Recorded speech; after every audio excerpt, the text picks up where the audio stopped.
Donald Trump responds to some comments he made about Israel. A lot of people on the right kind of criticizing him on this one, including senators who were saying, maybe this is not the most constructive type of language for Trump to use when he calls groups like Hezbollah, quote, smart. Now, you can be the judge about whether that quote is being taken out of context. I certainly think you'll see that it is. But Trump said it, and he's being careful about his language. Of course, he was the president. He got to deal with Israel. He was responsible for a lot of positive updates in Israel by many people's interpretations. And so here is what he's saying. You can be the judge of what he means by this as we listen. We followed the whole thing, and about 15 seconds later, it was all over, and we did it. But I'll never forget that Bibi Netanyahu let us down. That was a very terrible thing. I will say that. And so when I see sometimes the intelligence, you talk about the intelligence, or you talk about some of the things that went wrong over the last week, they've got to straighten it out because they're fighting potentially a very big force. They're fighting potentially Iran. And when they have people saying the wrong things, everything they say is being digested by these people because they're vicious and they're smart. And boy, are they vicious, because nobody's ever seen the kind of sight that we've seen. Nobody's ever seen it, but they cannot play games. So we were disappointed by that, very disappointed, but we did the job ourselves, and it was absolute precision, magnificent, beautiful job. And then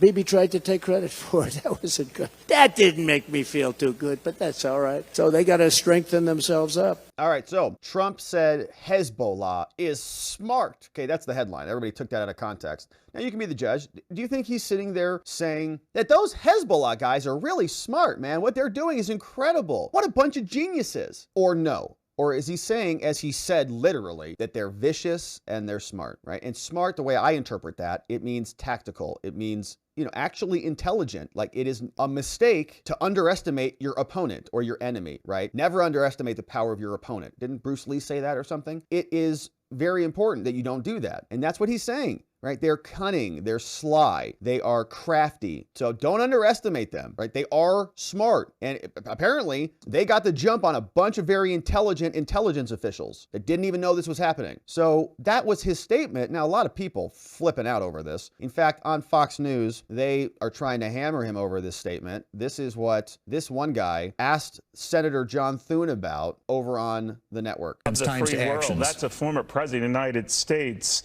saying these things about Hezbollah, repeating the name Barack Hussein Obama constantly at a West Palm Beach speech. Is that constructive behavior, criticizing Benjamin Netanyahu in this environment, at this powder keg moment? Is that behavior and wording that you want to hear out of your likely Republican nominee for president of the United States? All I'm simply saying, Neil, is I don't think his age has anything to do with that. I think he's making statements he wants to make, and yes, I mean, I don't view Hezbollah or Hamas to be smart. I view them to be evil and depraved. That's how I would characterize it. He has under our Constitution, the liberty to say what he wants to say, and he can be judged for it.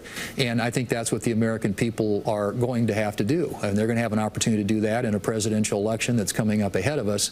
But I think how you characterize things in an environment like this, sort of a high-threat environment, if you look at the dangers that we face around the world, is important. And I hope people, as they look at these leaders, will make decisions and conclusions based upon who they think is best able to manage not only the United States of America and our domestic challenges, but the global stage where the rest of the world looks to the U.S. for leadership. Right. Okay, so you can be evil and you can be smart, right, at the same time. I mean, I don't know what other language you would use. You could call them devious. Anyways, all right, so Trump's getting hit over that. Now, you can see that Fox News host was very unhappy about it. Now, the question that Trump brought up was about intelligence failures. And so we'll listen to some of those from this guy. He's with Doctors Without Borders, and he's been there, and he says that he's got some good insight on what happened as this all unfolded. Then we'll get to Kevin McCarthy, who also, they try to bait him into saying something bad about Trump, but he doesn't take it. This is the conversation about the intelligence that may have been missed. When the Israeli intelligence started picking up on, small signs that each of them alone doesn't really show anything, but when you put all of them together, you start getting this very worrying picture of Hamas maybe thinking of doing something. And because of all of those signs, a series of high-level consultations took place, some of it on Friday night, several hours, 4 or 5 hours before the Hamas attack. And those consultations were, the IDF Chief of Staff, General Halevi, was on the consultation, the head of the military intelligence, the head of the Southern Command, the head of the Shin Bet security agency. So all the top security officials in the country were on those conference calls. And the dilemma was whether this is a real preparation for an attack or an exercise. And there were several proposals to put the border, all the IDF forces on the border, on high alert. And at the end, the decision was not to do it and wait for the morning to see what happens. Several hours later, the attack took place. If these were high-level consultations, what has the Prime Minister's office said about all of this?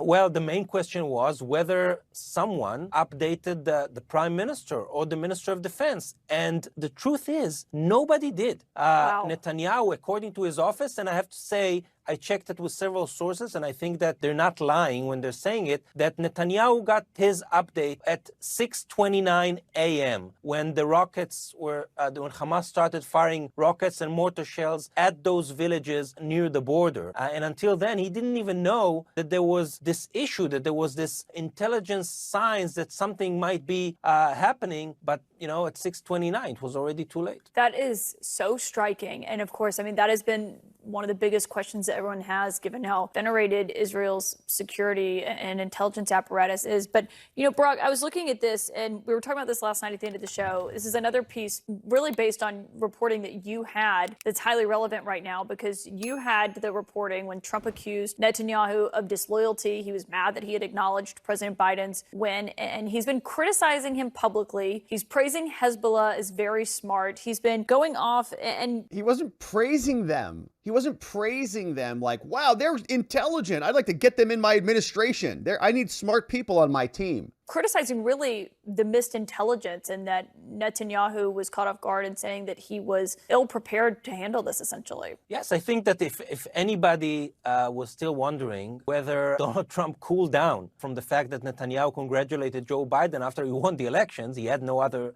choice. You need to congratulate the new president.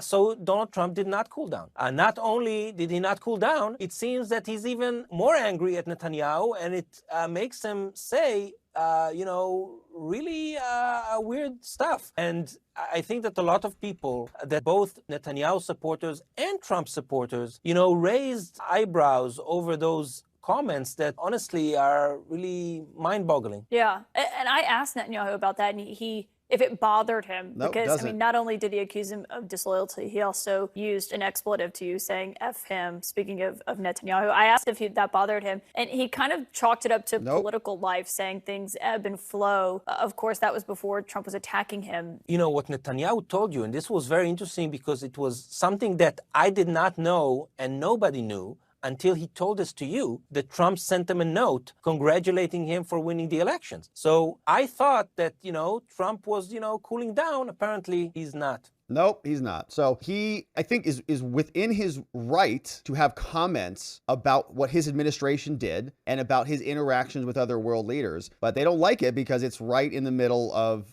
a time when you're not supposed to say stuff like that, I guess. And so they brought this up with Kevin McCarthy as well. They're trying to get Kevin to come out and hit Trump. They want him to agree with Senator John Thune and also, kind of say Trump's wrong and Trump shouldn't have said smart and on and on, but he's not going to do it. I want to ask you about the former president's comments. He gave this speech. They're all outraged. Bibi Netanyahu let us down.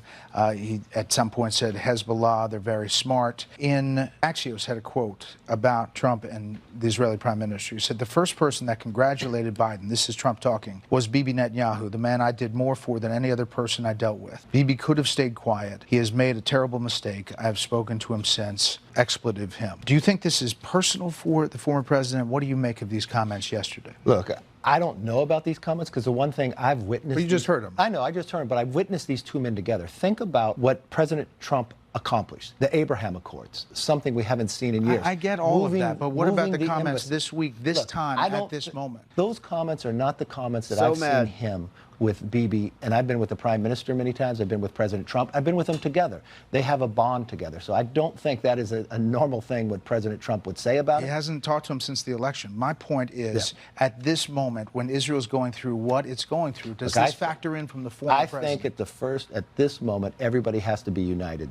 The world is much different than we look. And it's not just Israel that we're looking at. Remember, this looks a lot like the 1930s. You have this axis of evil, these powers, Iran, Russia, and China. This is a much different world than when President Trump was in. Now we have war in Ukraine, we have war in Israel, we have embassies, 5 embassies we had to evacuate, we've got a wide open border, we've got inflation. I mean, this administration has made America weaker and had made our adversaries stronger and bounded This them is together. the former president. All right, so they're all just trying to get Trump on that one. So Trump issued a statement, and here's what he says on Truth. Statement from Donald Trump, 45th President of the United States. Says there was no better friend or ally of Israel than President Donald J. Trump. Under my leadership, the United States stood in complete solidarity with Israel, and as a result, Israel was safe. America was safe. And for the first time in decades, we made historic strides for peace in the Middle East. As an example, all of the experts said that the Abraham Accords couldn't be done, but we got them done. And we were able to set the Middle East in a new and positive direction. Crooked Joe's weakness and incompetence has empowered and emboldened our enemies all over the world. And now, many lives have been so needlessly lost. What a horrible failure Biden has been in sending $6 billion to Iran in a simple hostage swap when Iran is the state sponsor of terrorist groups, Hamas, Hezbollah, and others. Biden's massive loosening of sanctions allowed $80 to $100 billion of Iranian oil sales, much of which the regime poured into financing its bloody campaigns of terror around the globe. When I was president, and exclusively because of me, Iran was broke, wanting to make a deal. No wonder the world is in absolute chaos. With President Trump back in office, Israel and everyone else will be safe again. Signed by Donald Trump. So it's an interesting thing that we see happening here, right? The world was much better, right? Like, in other words, they're still upset over mean tweets, okay? They're still angry over mean tweets. Trump's world was much better. Joe Biden's world is a disaster, but Trump says something about Bibi that they don't like, and they have a meltdown over it. Why are you mad about Trump's speech rather than the situation? Why don't you go condemn Joe Biden